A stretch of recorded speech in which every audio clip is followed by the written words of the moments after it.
Hi, hello, and welcome to Rebel Unicorn Crafts. Today we're going to be talking about watercolor.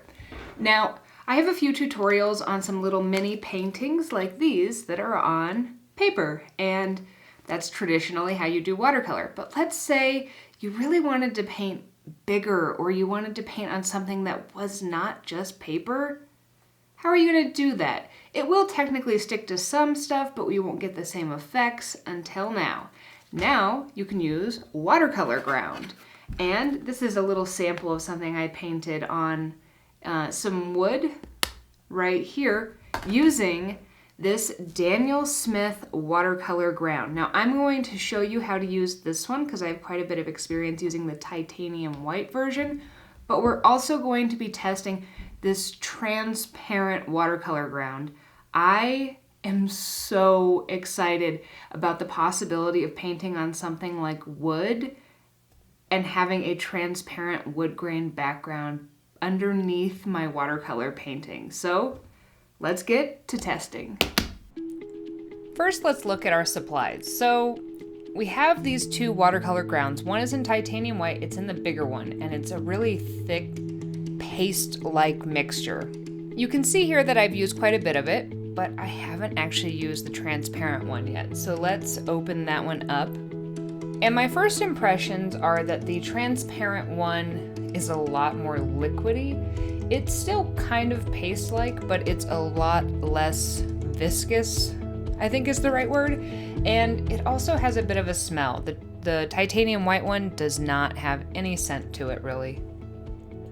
Before I go ahead and show you how I apply it, a few things from Daniel Smith. According to their packaging, you can paint this on almost anything. Wood, canvas, metal, plastic. I've only tried it on the wood and metal. Make sure that your surfaces are pre-sanded or hit with some sort of an abrasive beforehand so it can actually stick to it. And let it dry for at least 24 hours after you apply it. This is key. I have tried to use this before that time was up, and it doesn't work very well. You also can't use heat to speed the drying time. You just need to paint this on and be patient, so do this a day or two before you want to use it. And finally, wash your brushes immediately after application so you don't ruin them. With the white one, you can actually use this in a few different ways. You can take a brush and just apply it straight to wood. I've got these little wooden panels that I'm going to be testing because you can buy a big pack of a bunch of them, and I can test a bunch of different stuff on them, and they're pretty cost effective.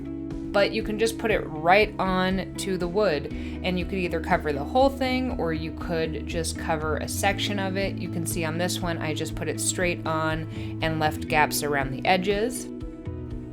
Another way you can use this is you could actually tape off the edges, and this is what I typically like to do. I tape off a section where I don't want there to be any ground or any paint, and I use masking tape and nice straight lines in order to do this. And then you can, if you want, just go straight in with the water ground on top of those tape lines and kind of really make sure that it is nice and flush and actually worked into the edges of that tape. Now, I have found that sometimes this will result in some leaking of watercolor underneath those tape lines, and you can prevent that further by before you put on your watercolor ground, but after you put on your masking tape, putting a layer of thin gesso down first, and that will prevent some of that running from happening. So in my other tests with the titanium white, one of the reasons why I'm using the ground to paint on wood is I would like some of that wood to be visible, so that's why I use tape or different things for borders. But since this one is supposed to be transparent, I don't need to preserve borders hypothetically. So first, I'm just going to paint this completely over one of these panels of wood. I do still want to know if I can kind of preserve one area and only paint in the center. So before I put the ground down, I did tape off on one, and then I added the ground to the center part, just as a test, a control test to see how it worked compared to the titanium white watercolor ground. Then I let these sit and dry for 2 full days before doing anything else to them. So you're going to want to put this on how you want it to kind of appear, but if you do have really large ridges, you can technically take a nice fine sandpaper and sand those down. I will show you why I don't actually like to do that to this in a little bit, but it's an option.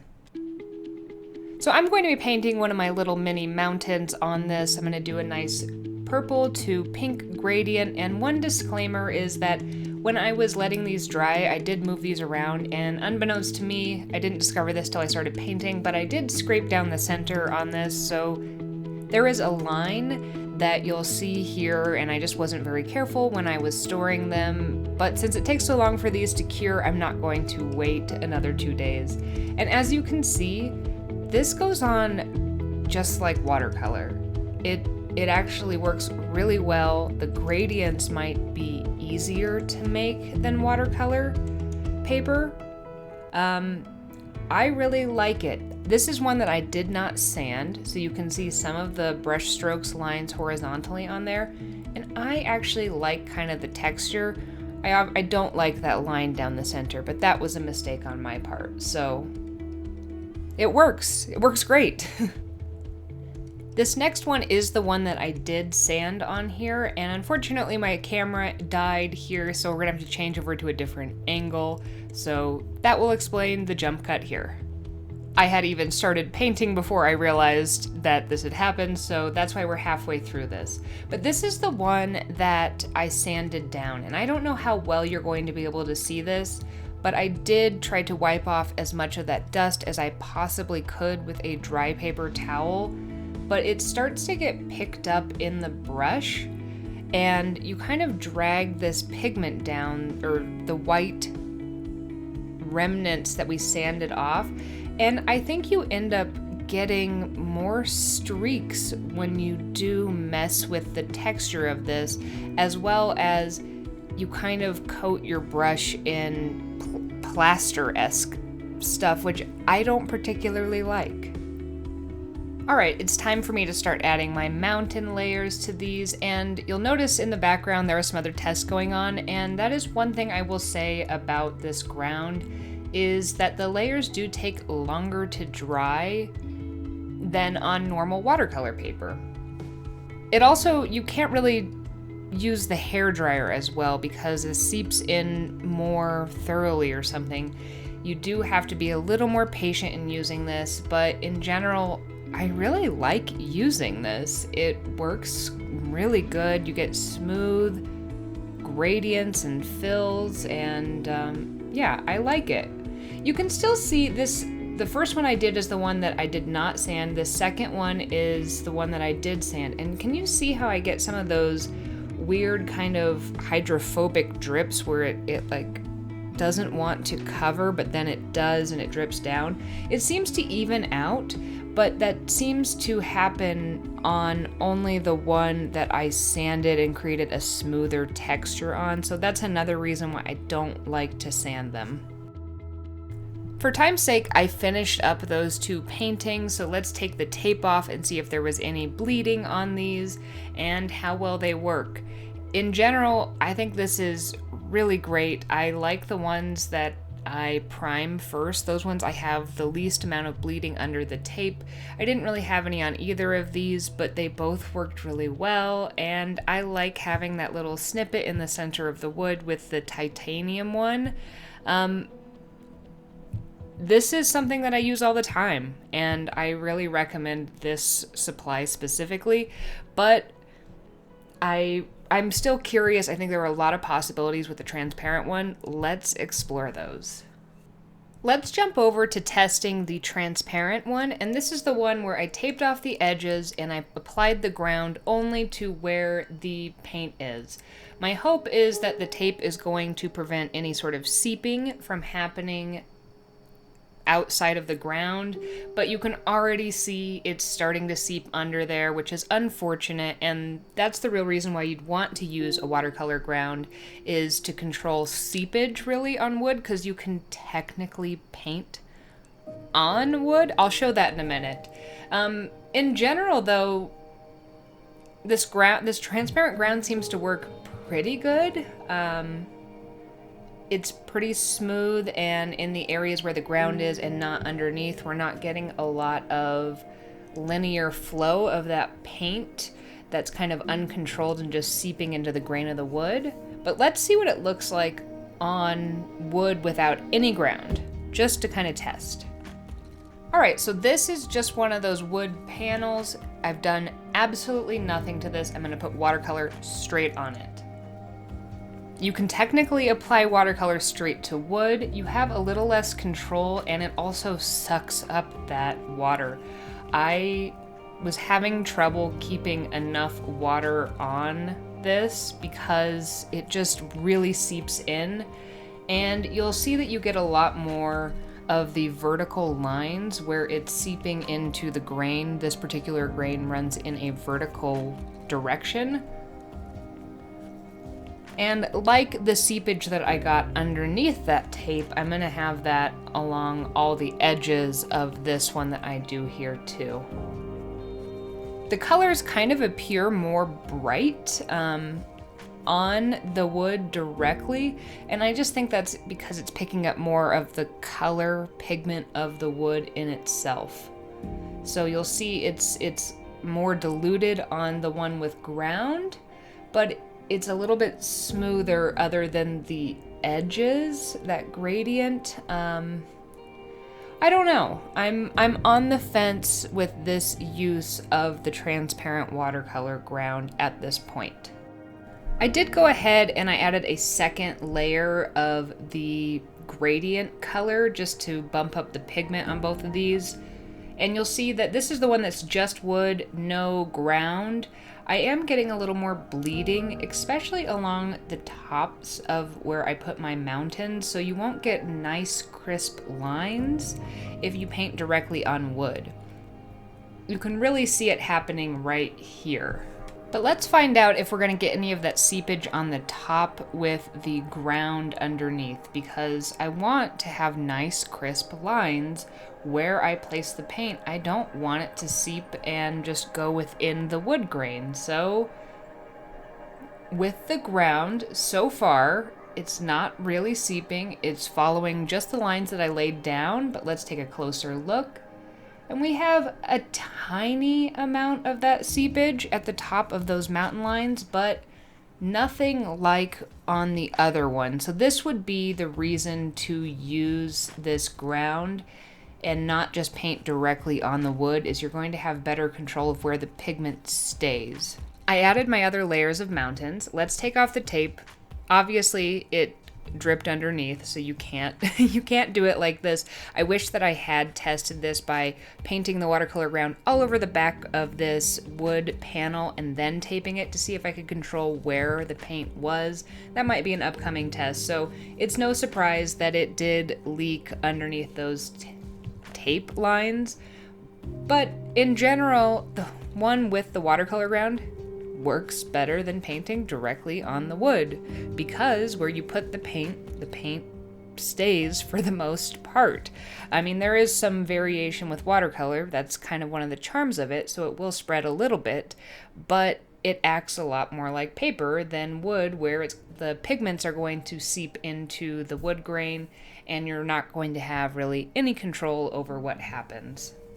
These were all of the little mini mountain ones I did, both with the titanium white and this, but let's move over to some of my other tests I did with the transparent. My first test with the transparent watercolor ground was mildly successful, but I kind of felt like I wasn't using it to its full potential. So I covered one entirely in the watercolor ground, and then I sketched out my dog and painted her with watercolor. She is one of my favorite things to paint when I am testing things, especially when I want it to be a little bit more difficult and detailed. So I sketched her out on here, and I wanted the wood grain to be her background because, again, I think that's the charm of this watercolor ground, is being able to show the wood behind something or maybe through something. So I went ahead and painted her like I would with watercolor on paper.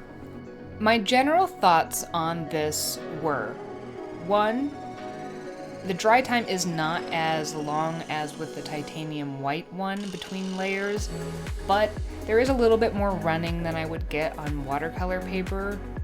But I kind of figured out how to work with it, and I did really like it. I wasn't able to get as dark of colors as I wanted. I added and added and added more layers of dark colors to try to really get the depth of some of her really black shadow areas. And I don't know if I completely ever got there, but the final result of this has some extra charm just based on the nature of adding this over the clear wood background. And I do actually really like this.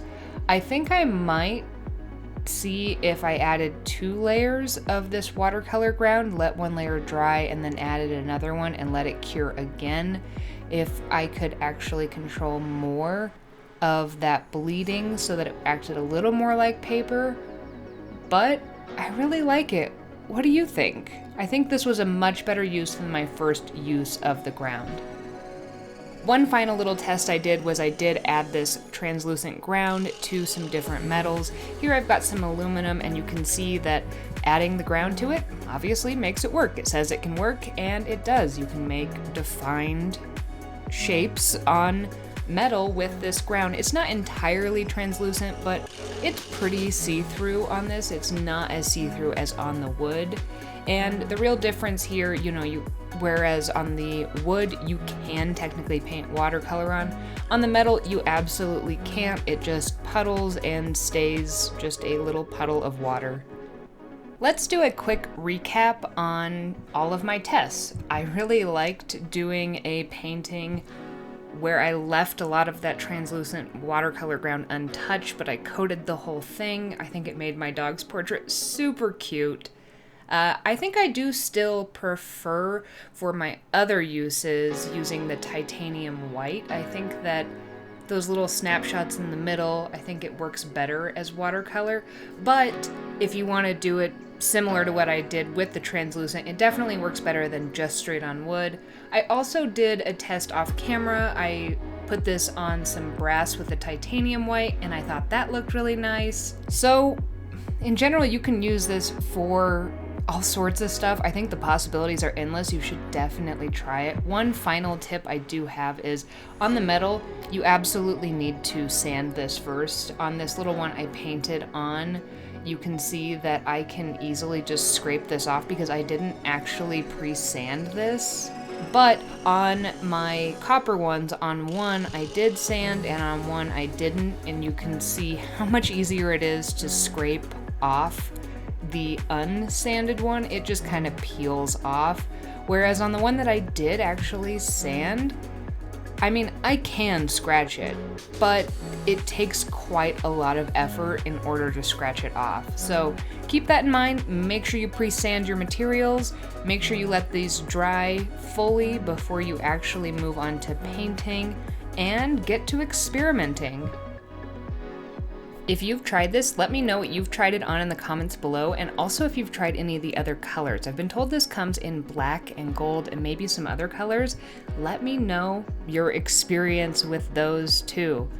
Other than that, I hope that you have a magically creative day. If you want to see more testing videos where I test out different variables for fluid painting, want to see any watercolor tutorials, or some other art supply testing, subscribe to my channel.